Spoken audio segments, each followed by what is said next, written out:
Friends, welcome to Bhavya's kitchen. Bhavya's కిచెన్లో ఈరోజు నేను మునగాకు పొడి చేస్తున్నా. మునగాకు పొడి కోసం ఇదిగో అన్నీ డ్రై రోస్ట్ చేస్తున్నా. ధనియాలు, మెంతులు, మినపప్పు, తర్వాత జీలకర్ర డ్రై రోస్ట్ చేసి ఇవన్నీ ముందుగా పక్కకు పెట్టేసుకున్నాం. జీలకర్ర డ్రై రోస్ట్ చేసుకున్నా, అంటే నూనె వేయకుండా ఒట్టిగానే వేయించుకున్నా. ధనియాలు ఇగో ఈ కప్పుతోటి కప్పెడు, అన్నీ కప్పుతోటే. తర్వాత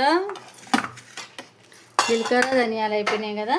ఇప్పుడు మినపప్పు కూడా ఆ కప్పుతోటే. తర్వాత మెంతులు కొన్ని మెంతులు వేయించుకొని పెట్టుకున్నా. ఇప్పుడు నెక్స్ట్ ప్రాసెస్ చూద్దాము. ఓకే, ఇప్పుడు పొయ్యి మీద ఇనుప మూకుడు పెట్టుకున్నా. ఇనుప మూకుడు ఇందులోనే చేసుకోవాలి. చేసుకొని ఇప్పుడు మునగాకును మనం, ఇది పచ్చి మునగాకు, ఎండిపోయింది కాదు, పచ్చిదే. దీన్ని మనం ఇప్పుడు నూనెలో కాకుండా మామూలుగా వేయించుకోవాలి. నూనెలో కాకుండా మామూలుగా వేయించుకొని కొంచెంగా వేయించుకుంటూ పక్కన పెట్టుకుందాం.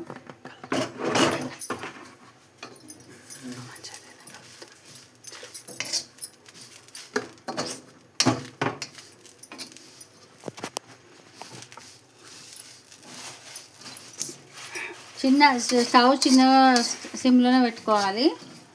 స్టవ్ సిమ్లోనే పెట్టుకొని మెల్లమెల్లగా రోస్ట్ చేసుకోవాలి. మనం కరివేపాకు పొడికి ఎలా చేసుకుంటామో అలాగే, పచ్చిగా తీసుకొచ్చి ఎలా రోస్ట్ చేసుకుంటామో అలాగే.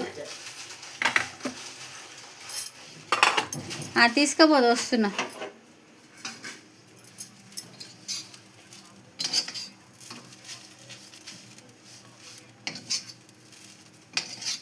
అంటే కొంచెం పచ్చి వాసన పోయే వరకు అన్నమాట. అందులో నీరంతా మనకి ఎగిరిపోతుంది, ఎగిరిపోయి పొడి పొడిలాగా వస్తుంది.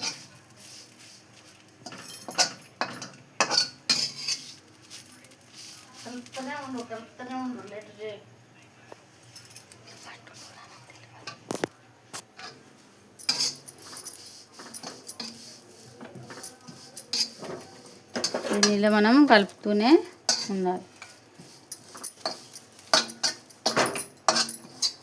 ఇప్పుడు దీన్ని మనం ఒక ప్లేట్లోకి తీసుకుందాం. తీసుకొని మళ్ళీ ఇంకొంచెం రోస్ట్ చేసుకుందాం.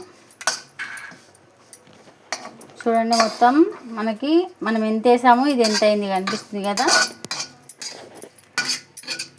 ఒక చిన్న ప్లేట్లోకి తీసుకుంటాను నేను.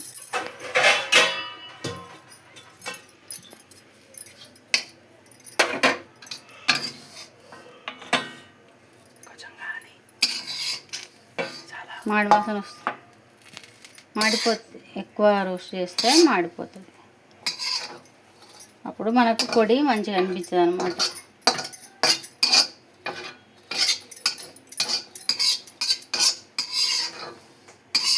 ఇలా డ్రైగా వచ్చేసింది.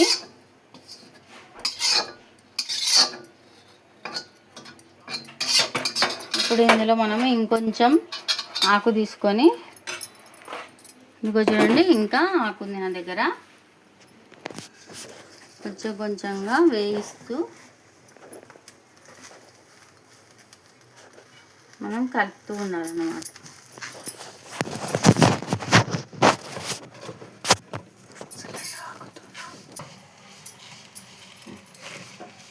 ఇది చాలా రోస్ట్ చేసుకోవాలి. మనం కూరలో చేసుకున్నప్పుడు ఎట్లా వస్తుందో అట్లా వస్తుంది.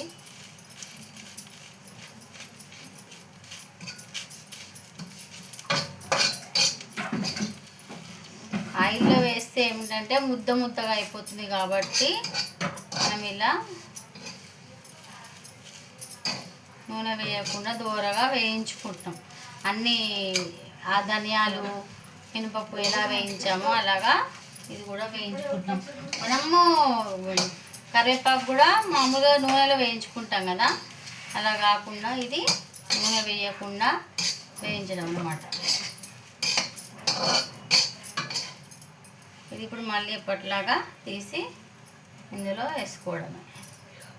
ఇది బాగా చల్లారిన తర్వాత మనము ఇంకా మిరపకాయలు అవన్నీ వేయించేంత లోపల ఇది చల్లారిపోతుంది.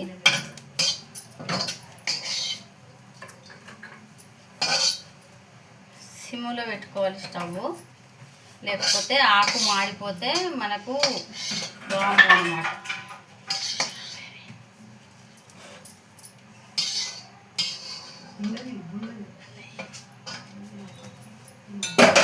ఇప్పుడు ఇంకొంచెం ఉంది కదా మన దగ్గర, ఇది కూడా వేసేస్తున్నా.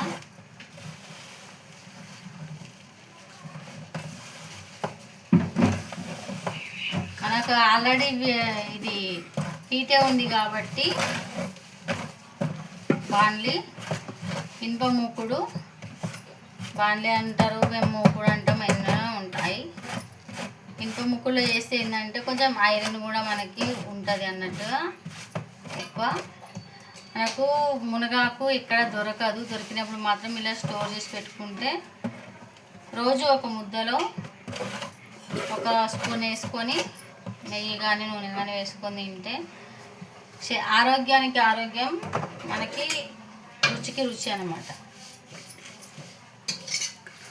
షుగర్ పేషెంట్లకి, బీపీ పేషెంట్లకి, ఇది బాలింతలకి చాలా మంచిది అంటారు. ఎవరికైనా మంచిది. అందరం ఆరోగ్యంగా ఉండాలంటే అన్నీ ఇట్లాంటివి చేసుకోవాలి. కొంచెం కష్టపడాలి, తప్పదు. ఇలా చేస్తున్నప్పుడు కొంచెం చెమటలు వస్తూ ఉంటాయి వేడికి, తప్పదు కాబట్టి చేసుకోవాలి. తప్పదంటే మన ఆరోగ్యం మన చేతుల్లోనే కాబట్టి మనం కొంచెం మన కోసం సమయం కేటాయించుకొని చేసుకుంటే నష్టమేం లేదు. నేను ఇదివరకు కూడా మీకు చూపించాను నా ఛానల్లో చాలా.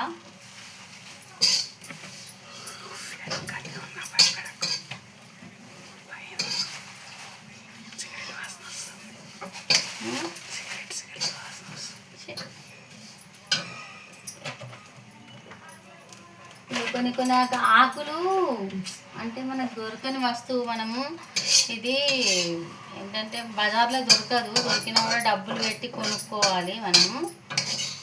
సో డబ్బులు పెట్టి కొనుక్కున్నప్పుడు చాలా బాధ అనిపిస్తుంది అన్నమాట. ఎందుకంటే పల్లెటూర్లలో ఎక్కడ పడితే అక్కడ దొరుకుతుంది మునగాకు.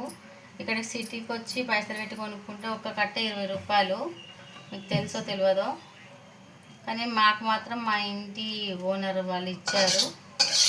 మంచి ఆవిడ వాళ్ళకి చెట్టు ఉంది కాబట్టి ఇచ్చారనమాట. ఇంతకుముందు కూడా నేను నా ఇంట్లో అంటే మా అమ్మ వాళ్ళ ఇంట్లో చెట్టు పెంచాను, నేను మునగా చెట్టు పెంచుకున్నాను. ఎందుకంటే అది నాకు అవసరం కాబట్టి, నా హెల్త్ పరంగా నాకు అవసరం కాబట్టి. ఇట్లా కొంచెం మాడిపోయినాయి అంటే తీసి పైన పక్కకు పడేసుకోండి. తర్వాత స్టవ్ని శుభ్రంగా చేసుకోండి. ఇప్పుడు ఇది కొంచెం ఆరాలంటే మనం దీన్ని ఫ్యాన్ కిందనో ఇంకెక్కడనో పెట్టేసుకోవాలి.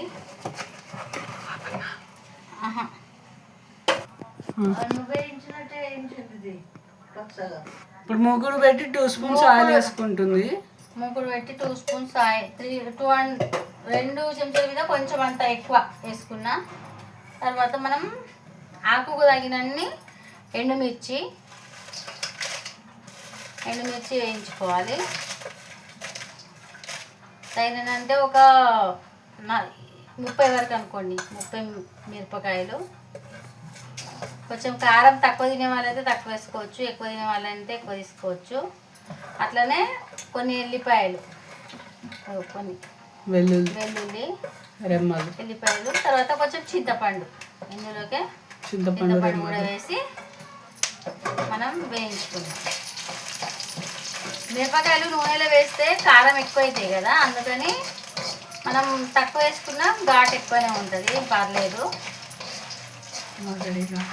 ఒక 1/2 కిలో, ఆల్రెడీ ఘాటు వాసన వచ్చేస్తుంది.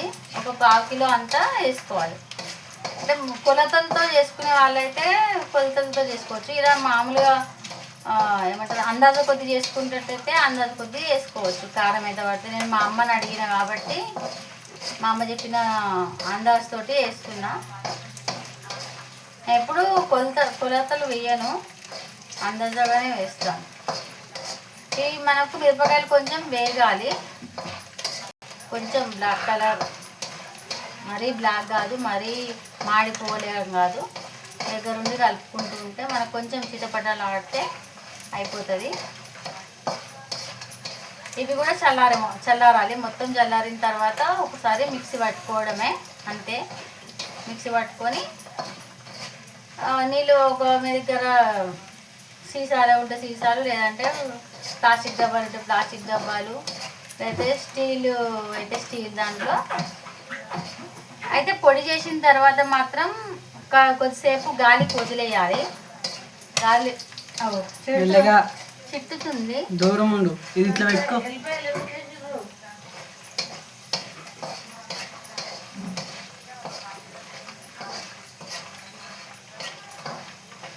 కొంచెం పేపర్లో వేసి మనము గాలికి ఆరబెట్టాలి. ప్లేట్లో కానీ పేపర్లో వేసి కానీ పొడిని ఆరబెట్టాలి. ఆరబెడితే మనకు ఎన్ని రోజులైనా కూడా స్టోర్ ఉంటుంది అనమాట. ఫ్రిడ్జ్లో పెట్టుకున్నా మీకు స్టోరే ఉంటుంది. బయట కొనుక్కునే మునగాకు పొడి కన్నా మనము ఇంట్లో చేసుకునే మునగాకు పొడి ఎంతో సంతృప్తిని ఇస్తుంది. మనం చేసుకున్నాం కాబట్టి ఎలాంటి కల్తీ లేకుండా మనకు ఆరోగ్యానికి ఆరోగ్యం, మనకు తృప్తికి తృప్తి, సంతోషానికి సంతోషం. ఓకే, వేగిపోయాయి. నేను ఇప్పుడు ఆఫ్ చేసేస్తున్నా. ఇవి చల్లారాలి. మునగాకు పొడికి మెజర్మెంట్స్ అన్నీ చూపించాను కాబట్టి ఇప్పుడు లాస్ట్లో ఉప్పు, కల్లుప్పు తీసుకున్నా. నేను ఉప్పు అందాజా కూడా తీసుకున్నా. ఒకవేళ మొత్తం పొడి వేసిన తర్వాత మనం రుచి చూసి ఇంకొంచెం కలుపుకుంటే సన్నుప్పు కలుపుకోవచ్చు, లేదంటే ఇలాగే అంటే అన్నం తినేటప్పుడు ఎట్లా కొంచెం తక్కువ ఉంటుంది కాబట్టి పైనుంచి వేసుకున్నా సరే, లేదా తక్కువ పొడి అయిపోయిన తర్వాత పొడిలో మీరు మళ్ళీ కలుపుకున్నా సరే. కాకపోతే ఇవన్నీ బాగా చల్లారిన తర్వాత మాత్రం రోస్ట్ చేసుకోవాలి. పొడి అయిపోయిన తర్వాత కూడా మీకు చూపిస్తాను.